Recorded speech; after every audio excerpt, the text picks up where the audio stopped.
ಘಟನಾವಳಿಗಳ ಬಗ್ಗೆ ನಾವು ಸಾಕಷ್ಟು ಸಂಗತಿಗಳನ್ನು ಹೇಳಿದ್ವಿ. ಎಷ್ಟರ ಮಟ್ಟಿಗೆ ಏನಾಯಿತು ಅಂತ ನಿನ್ನೆ ಎಷ್ಟರ ಮಟ್ಟಿಗೆ ಇಡೀ ನಾಗಮಂಗಲ ಹೊತ್ತಿ ಊರ್ದಿದೆ ಅನ್ನೋ ಸಂಗತಿಯನ್ನು ನಾವು ಹೇಳ್ತಾ ಇದ್ವಿ. ಈ ಗದ್ದಲ ಗಲಾಟೆಗೆ ಸಂಬಂಧಪಟ್ಟಂತೆ ಕೆಲವರು ಪ್ರತಿಕ್ರಿಯೆ ಕೊಟ್ಟಿದ್ದಾರೆ. ಪೊಲೀಸರ ಕ್ರಮದ ವಿರುದ್ಧ ಸ್ಥಳೀಯ ಮಹಿಳೆಯರು ಆಕ್ರೋಶ ವ್ಯಕ್ತಪಡಿಸ್ತಾರೆ. ಸುಮ್ಮನೆ ನಮ್ಮವ್ರನ್ನ ಹಿಡ್ಕೊಂಡು ಹೋದ್ರು ಅಂತ. ಇಲ್ಲಿ ಕಳೆದ 20 ವರ್ಷಗಳಿಂದ ಗಣಪತಿ ಕೂರಿಸಲಾಗ್ತಾ ಇತ್ತು. ಬದರಿಕೊಪ್ಪಲು ಗ್ರಾಮದಲ್ಲಿ ಗಣಪತಿ ಪ್ರತಿಷ್ಠಾಪನೆಯನ್ನು ಮಾಡ್ತೀವಿ ನಾವು 20 ವರ್ಷಗಳಿಂದ. ನಿನ್ನೆ ಮಧ್ಯಾಹ್ನ 2 ಗಂಟೆ ಮೆರವಣಿಗೆ ಆರಂಭ ಆಗುತ್ತೆ. ಮನೆಗೆ ನುಗ್ಗಿ ಯುವಕರನ್ನ ಕರ್ಕೊಂಡು ಹೋಗಿದ್ದಾರೆ. ಬರೀ ನಮ್ಮ ಪ್ರತಿನಿಧಿ ಪ್ರಶಾಂತ್ ಆ ಮಹಿಳೆಯರ ಜೊತೆಗೆ ಮಾತಾಡಿದ್ದಾರೆ, ನೋಡೋಣ. ಬದರಿಕೊಪ್ಪಲು ಅನ್ನುವಂಥ ಒಂದು ಗ್ರಾಮದಲ್ಲಿ ಪ್ರತಿಷ್ಠಾಪನೆ ಮಾಡಲಾಗಿತ್ತು. ಆ ಒಂದು ಸ್ಥಳದಲ್ಲಿ ನಾನಿದ್ದೀನಿ. ನನ್ನ ಬಲಭಾಗದಲ್ಲಿ ಕೂಡ ನೋಡಬಹುದು. ಇದೇ ಒಂದು ಸ್ಥಳದಲ್ಲಿ ಇವತ್ತು ಗಲಾಟೆ ಏನು ಸಂಭವಿಸಿದೆ, ಆ ಒಂದು ಗಣಪತಿಯನ್ನ ಪ್ರತಿಷ್ಠಾಪನೆ ಕೂಡ ಮಾಡಿರುವಂತದ್ದು. ಮಧ್ಯಾಹ್ನ 2 ಗಂಟೆ ಸುಮಾರಿಗೆ ಗಣಪತಿಯನ್ನ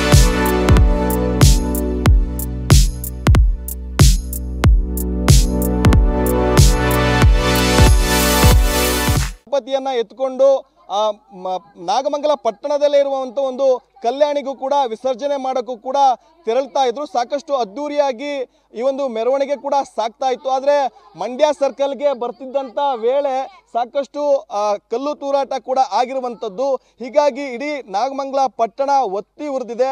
ಮೆರವಣಿಗೆಯಲ್ಲಿ ಯಾರೆಲ್ಲ ಪಾಲ್ಗೊಂಡಿದ್ರು ಅವ್ರನ್ನು ಕೂಡ ಈಗಾಗಲೇ ವಶಕ್ಕೆ ಪಡೆದಿರುವಂಥದ್ದು. ರಾತ್ರಿ ಪೊಲೀಸರು ಈ ಒಂದು ಗ್ರಾಮಕ್ಕೆ ಬಂದು ಅವರನ್ನ ವಶಕ್ಕೆ ಪಡ್ಕೊಂಡು ಹೋಗಿರುವಂಥದ್ದು ಕೂಡ ಇದೆ. 1 ಗಂಟೆಲಿ ಬಂದು ನನ್ನ ಮಗನ್ನ ಕರ್ಕೊಂಡು ಹೋಗ್ರೆ ಸರ್. ಬಾಕ್ಲಿ ಕಾಲಲ್ಲಿ ಒದ್ದು ಬೂಟ್ ಕಾಲಲ್ಲಿ ಒಳಗೆ ನುಗ್ಗೋರೆ ಸರ್. ನಮ್ಮ ಮನೆಯೊಳಗೆ ನನ್ನ ಮಗ ನೋಡಿ ಕೊಡ ಇಲ್ಲಿ ನೋಡಿ ಸರ್. ಹತ್ರ ಮೊನ್ನೆ ದಿವಸ ಹೋಗಿ ಆಸ್ಪತ್ರೆಗೆ ತೋರ್ಸ್ಕೊಂಡ್ ಬಂದಿರೋ ಚೀಟಿ ಸರ್. ಇದು ಹೋಗಿದ್ರು ಸರ್, ಪಾಲ್ಗೊಂಡಿದ್ರು. ಹೋಗ್ಬಿಟ್ಟು ಅಲ್ಲಿ ಇದ್ ಮಾಡ್ಕೊಂಡ್ ಬಂದ್ಮೇಲೆ ಮನೆ ಕರ್ಸ್ಕೊಂಡ ಮಗನ್ನ ಬಂದು ಊಟ ಮಾತ್ರ ನುಂಗ್ಬಿಟ್ಟು ಊಟ ಮಾಡಿ ಮಲ್ಕೊಂಡ. ರಾತ್ರಿ 1 ಗಂಟೆಯಲ್ಲಿ ಬಂದು ಪೊಲೀಸ್ನವರು ಬೂಟ್ ಕಾಲಲ್ಲಿ ಬಾಕ್ಲೆಲ್ಲ ಒದ್ಬಿಟ್ಟು ಮಗನ್ ಕರ್ಕೊಂಡು ಹೋಗಿದ್ದಾರೆ ಸರ್. ಗಲಾಟೆ ಆಗಿದ ತಕ್ಷಣ ಅವ್ರು ತಪ್ಪಿಸ್ಕೊಂಡ್ಬಿಟ್ಟಿದ್ದಾರೆ. ತಪ್ಪಿಸ್ಕೊಂಡು ಬಂದು ಮನೇಲಿ ಇದ್ದವ್ರನ್ನ ಕರ್ಕೊಂಡು ಹೋಗಿ ಹೇಳಿ ಸರ್ 1 ಗಂಟೆ ರಾತ್ರಿ ಕರ್ಕೊಂಡು ಹೋಗ್ತೀರಾ, ಅದೇ ಬೆಳಗ್ಗೆ ಬನ್ನಿ ನಾವೇ ಕಳಿಸ್ಕೊಡ್ತೀವಿ ತಪ್ಪಿದ್ರೆ ಅಂತ ಹೇಳಿದ್ರು. ಇಲ್ಲ CC ಕ್ಯಾಮ್ರಾ ಚೆಕ್ ಮಾಡಿ ಕಳಿಸ್ತೀವಿ ಅಂತ ಕರ್ಕೊಂಡು ಹೋದವ್ರು. ಇನ್ನೂ ಏನು ನ್ಯೂಸ್ ಇಲ್ಲ ಸರ್ ನಮ್ಗೆ. ಅಲ್ಲಿ ಏನ್ ನಡೀತು ಅಂತ ಗೊತ್ತಿಲ್ಲ ಸರ್ ನಮ್ಗೆ. ಇಲ್ಲೇ ಗಣಪತಿ ಕರ್ಕೊಂಡು ಹೋಗಿದ್ದು ಒಂದು ಗೊತ್ತು, ಅಷ್ಟು ಬಿಟ್ಟು ಅಲ್ಲಿ ಏನ್ ಗಲಾಟೆ ನಡೀತು ಏನ್ ನಡೀತು ಅಂತ ಗೊತ್ತಿಲ್ಲ.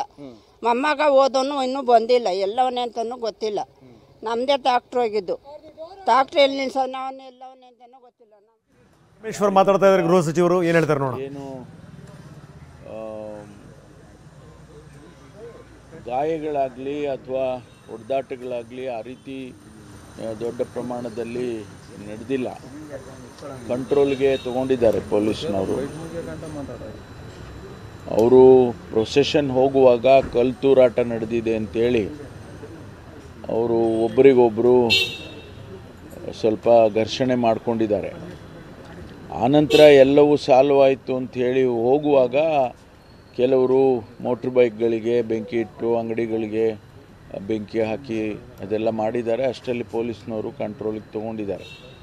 ಯಾರಿಗೂ ಪ್ರಾಣಹಾನಿ ಆಗಲಿ ಅಥವಾ ಬೇರೆ ಯಾವುದೇ ರೀತಿಯಲ್ಲಿ ತೊಂದರೆ ಆ ರೀತಿ ಆಗಿಲ್ಲ. ಅಲ್ಲಿ ಈಗ SP IG ಅವರೆಲ್ಲರೂ ಕೂಡ ಇದ್ದಾರೆ ಸ್ಥಳದಲ್ಲೇ. KSRP ಪ್ಲಟೂನ್ ಕೂಡ ನಿನ್ನೆನೇ ಗಲಭೆ ಆದಂಥ ಸಂದರ್ಭದಲ್ಲಿ ಹೋಗಿದೆ. ಅಲ್ಲಿ ಸೀನಿಯರ್ ಆಫೀಸರ್ಸ್ ಕೂಡ ವಿಸಿಟ್ ಮಾಡಿದ್ದಾರೆ. ಮತ್ತು ಇದರ ಜೊತೆಗೆ ನಾನು ADG ಲಾ ಆ್ಯಂಡ್ ಆರ್ಡರ್ನವ್ರನ್ನೂ ಕೂಡ ಕಳಿಸ್ಕೊಟ್ಟಿದ್ದೆ. ಅವರು ಕೂಡ ನಿನ್ನೆ ವಿಸಿಟ್ ಮಾಡಿ ಅಲ್ಲೇ ಕ್ಯಾಂಪ್ ಮಾಡಿದರು. ಅದರಿಂದ ಎಲ್ಲವೂ ಕೂಡ ಈಗ ಶಾಂತಿಯಿಂದ ಇದೆ, ಯಾವುದೇ ಘಟನೆಗಳು ಮುಂದುವರೆದಿಲ್ಲ.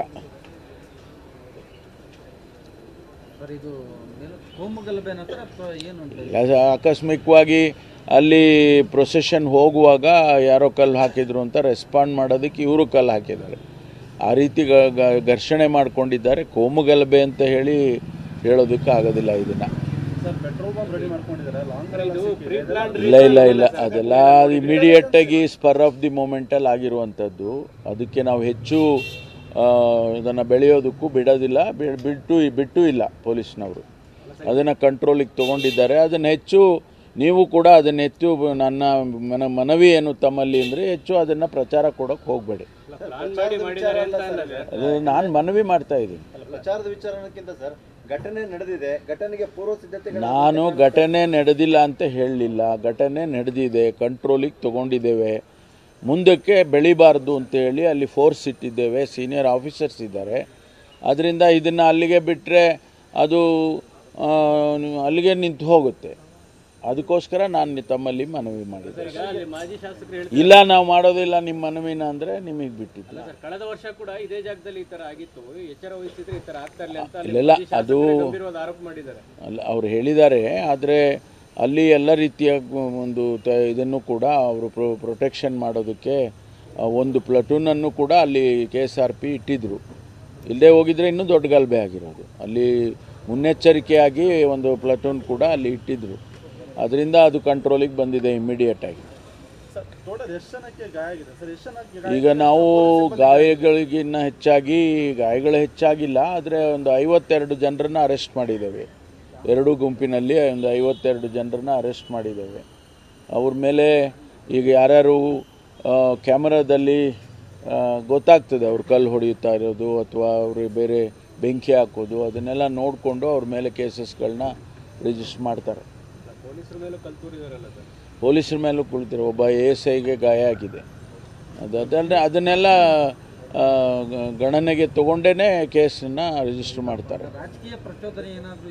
ಆ ರೀತಿ ಕಾಣ್ತಾ ಇಲ್ಲ, ಮೇಲ್ನೋಟಕ್ಕೆ ಆ ರೀತಿ ಕಾಣ್ತಾ ಇಲ್ಲ. ಅದು ಅಲ್ಲಿ ಸ್ಪಾಟ್ನಲ್ಲಿರೋರು ರಿಪೋರ್ಟ್ ಏನು ಕೊಡ್ತಾರೆ ನೋಡಬೇಕು. ಕುಮಾರಸ್ವಾಮಿ ಅವರು ಆರೋಪ ಮಾಡ್ತಾ ಇದ್ದಾರೆ, ಅತಿಯಾದ ಓಲೈಕೆನೇ ಕಾರಣ ಇದು, ಒಂದು ಕೋಮಿಂದು ಕಾಂಗ್ರೆಸ್ ಸರ್ಕಾರ, ಅದಕ್ಕೆ ಈ ಥರ ಆಗ್ತಾ ಇದ್ದಾವೆ ಘಟನೆಗಳು. ನಾನೀಗೇನು ಅದಕ್ಕೆ ಪ್ರತಿಕ್ರಿಯೆ ಕೊಡೋಕ್ಕೆ ಹೋಗೋದಿಲ್ಲ. ಯಾಕೆಂದರೆ ಕುಮಾರಸ್ವಾಮಿಯವರು ಹಿಂದೆ ಅವರು ಯಾವ ರೀತಿ ಓಲೈಕೆ ಮಾಡ್ತಾಯಿದ್ರೋ ಇಲ್ವೋ ಗೊತ್ತಿಲ್ಲ. ಆದರೆ ಅದರ ಬಗ್ಗೆ ನಾನು ಈಗ ಪ್ರತಿಕ್ರಿಯೆ ಮಾಡೋಕ್ಕೆ ಹೋಗೋದಿಲ್ಲ. ಈಗ ಅದಕ್ಕಿಂತ ಮುಖ್ಯವಾಗಿ ತಮ್ಮ ಜೊತೆ ತಿಳಿಸ್ಬೇಕಾಗಿರುವಂಥದ್ದು, ತಮಗೆಲ್ಲ ಗೊತ್ತಿದೆ PSI ರೆಕ್ರೂಟ್ಮೆಂಟಿಗೆ ನಾವು ಕ್ರಮ ತಗೊಂಡಿದ್ದು. 545 ಜನರದು PSI ಮೊದಲನೇ ಹಂತದ್ದು ಏನು PSI ಹಗರಣ ಆಯಿತು, ಅದಕ್ಕೆ ಸಂಬಂಧಪಟ್ಟಾಗೆ 545 ಜನ ರೆಕ್ರೂಟ್ಮೆಂಟಿಗೆ ನಾವು. ಪರಮೇಶ್ವರ್ ಅವರ ಮಾತು. ಏನಾದರೂ ಇದಕ್ಕೆ ಸಂಬಂಧಪಟ್ಟಂಗೆ ಮೊದಲೇ ಪ್ರಿಪರೇಷನ್ ಇತ್ತಾ ಅನ್ನುವಂಥ ಪ್ರಶ್ನೆಗೆ ಪರಮೇಶ್ವರ್ ಉತ್ತರ ಕೊಡಲಿಲ್ಲ. ಇಲ್ಲ, ಇದು ಆ ಕ್ಷಣದಲ್ಲಿ ನಡೆದಿರುವಂಥ ಘಟನೆ ಅಂತಾರೆ.